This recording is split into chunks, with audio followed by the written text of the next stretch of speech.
All right, I got to be honest with you. I'm pissed. Like, I just stepped on my kid's Lego kind of pissed. You ever had a friend betray you? Like, not a guy from work, right? But I'm talking about like a guy that's like your brother. You know, a guy's seen you cry. He's seen you naked. He's seen you drunk. Not necessarily in that order. You know, a friend that you can say, I love you, man, without sounding too gay. Or at least just emotionally flexible. So my buddy, we'll call him Todd. Actually, you know what? Screw that. Todd's too nice. Todd helps you move. Let's call him Shelby. Yeah, Shelby. Shelby sounds like a guy that wears boat shoes, but doesn't own a boat. So Shelby was my dude, right? Part of my inner circle. And then I hit my divorce, my midlife hurricane. And suddenly, Shelby's gone. Ghosted me. No calls, no texts, no like, hey bro, you good? Nothing. Like I died. And he just hit unsubscribe, right? And you know what's wild? When friends pick sides, like it's basically like a second divorce. You're just sitting there splitting custody of the golf course. He gets the foursome, and you get therapy. And it's not even the silence that hurts. It's like the betrayal. You just start thinking about all of it. And then you're like, damn, maybe I'm the problem. Maybe I should just get a plant. Plants don't judge.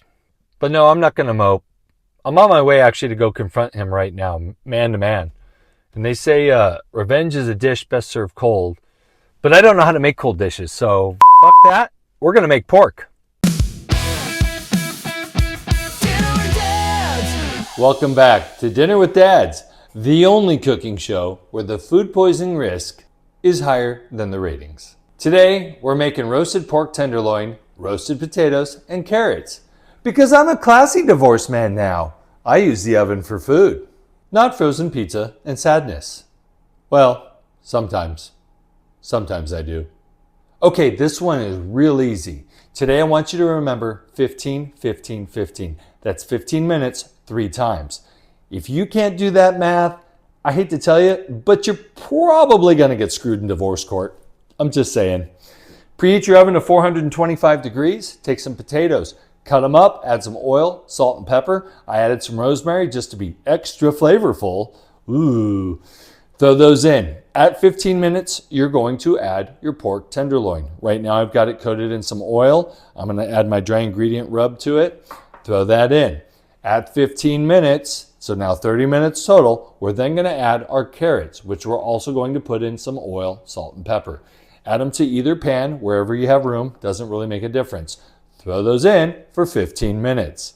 So, at a total of 45 minutes, you will pull everything out and, in theory, have a beautiful meal. So I just got back to the kitchen and I didn't hear the oven timer because, Dad, I have a boo-boo happened. And suddenly I was in the bathroom doing triage like I'm on Grey's Anatomy. The rookie years. You know, when they were still hot and young and full of life. So I've managed to overcook the food. Check it out. The pork looks like it came from Mordor. At least we don't have to worry about the ring. My pasta says, ooh. So the potatoes look like they're auditioning for a cremation documentary. And the carrots over here chilling like, yo, we're good, bro. We're carrots. Yeah. well, shit. Not only did I ruin dinner, it's late and I need to figure out a meal quickly. Well, I just met up with Shelby for lunch and I was ready to go full Jerry Springer on him. That's right. I had my chair packed mother. But you know what? The guy surprises me. He brought his wife, which I thought, like, oh, you dick. But then she gives me a hug like I just got out of a cancer ward successfully and tensions instantly melted.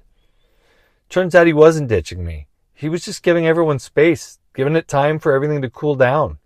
He was being wise, which is not usually a word I would associate with a man named Shelby. We talked, we hugged, and I realized maybe he wasn't the bad guy. Maybe I was the overcooked pork. I felt burned. But I learned something. I'm salvageable. And so is Shelby. So is our relationship. And so is the food. Well, what are we going to do? I need to rehydrate this dry pork somehow. And I just remembered my kids love stew. Time for full MacGyver Dad. Gonna grab some beef bouillon, follow the instructions to get a broth started. We're gonna add the potatoes and then the carrots that are still just like, Still good, bro.